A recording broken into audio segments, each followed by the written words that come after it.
Bonsoir à tous. Bonsoir. Bienvenue dans ce débrief de notre 3e jour à Japan Expo. Donc du coup, on était parti pour la première conférence. Oh, on est arrivé un peu plus tôt. En fin de compte, juste avant, il y avait une conférence sur Naruto et la musique plus exactement de Naruto. Du coup, il y avait le compositeur des musiques de Naruto, Shippuden, Oui. une journaliste qui suit depuis le début, et puis un des producteurs de TV Tokyo. Mais franchement, c'était bien. on a vu Boruto. Boruto the Movie. Autant c'est pas ça qui m'a marqué, c'est comment il fait pour composer sa musique. Donc, petite fierté pour AGS, notre compositeur travaille de la même façon que le compositeur de Shippuden. Donc la conférence D'y penser. Moi je trouvais ça super, je trouve que Bruce il a toujours une certaine fraîcheur. On sent quand il est sur scène, il s'éclate, il partage vraiment ce moment avec son public. C'était bien fait, on a appris des trucs.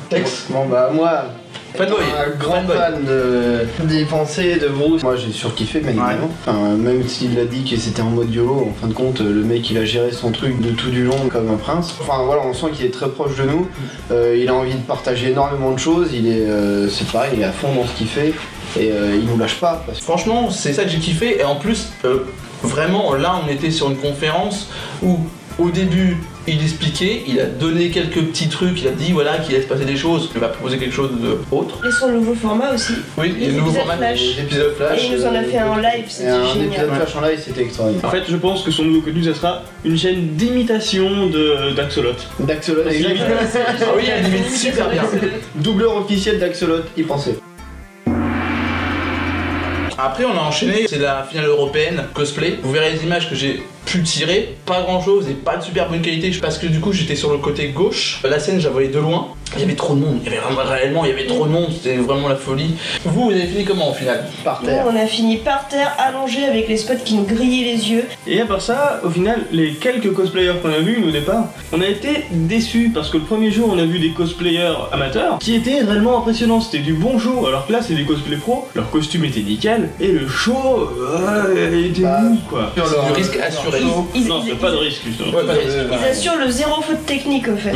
Ça manquait de prise de risque et du coup c'était pas forcément un show intéressant à voir quoi. Raphaël, toi qui es resté jusqu'à la fin de ce concours, du coup, quels sont les cosplays qui t'ont marqué? Il y a Prince Mononoke qui était pas mal. Il y avait une scène avec Soul Calibur avec 2 personnages. Juste un point que j'ai trouvé bien sur les cosplays pro que je trouvais plaisant par rapport aux cosplays plus amateurs, c'est qu'il y a des personnages qu'on voit dans les cosplays pro qu'on ne voit pas d'habitude. Par exemple, les 3 épouses de Dracula dans Van Helsing, qui était l'équipe qu'on a vu pour la section française, c'est pas des cosplays qu'on voit tous les jours et là ils étaient magnifiques.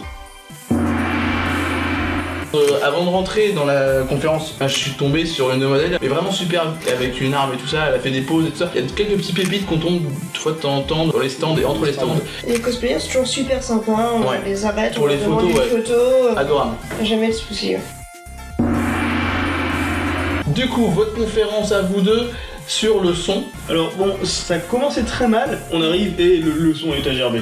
En gros, le son de la webconférence était dégueulasse. Ça s'améliorait au bout d'un moment. En présentateur, il y avait, donc c'était GameWatch qui présentait ça, un YouTuber qui fait du stream, si je le prononce pas mal, c'est Etcher, je dois le prononcer. Un compositeur qui fait notamment les musiques de Chris, 2 minutes papillon. Et il y avait le créateur de la web-série Super Raccord. Donc chacun parlait sur son domaine. C'est une conférence très intéressante, surtout pour toi, Lucie. C'était hyper pertinent comme intervenant. Ça nous a conforté un peu dans ce qu'on faisait. Les techniques de web-série, ça m'a donné vraiment de meilleures pistes. Je sais quoi améliorer, je sais comment l'améliorer. Et je sais déjà que je pars sur de bonnes bases. Et alors dans le processus de création des musiques, Vio avait souvent une inquiétude, elle me disait qu'elle avait des scrupules à chaque fois à me donner des indications parce qu'elle me donne des indications qui sont très subjectives. Pour vous dire, par exemple, pour le thème de Raph, à partir de quoi ce qu'il a travaillé, je lui ai dit que je voulais quelque chose qui fasse très nonchalant, le gars qui se laisse manipuler et qu'au final, bon, ça passe plutôt bien, mais que ça passe par des galères. Et ben en fait, c'est exactement ce qu'il disait dans cette conférence-là. C'est vraiment comme ça que travaillent très réconfortant. Que travaillent les professionnels, notamment antiseptiques.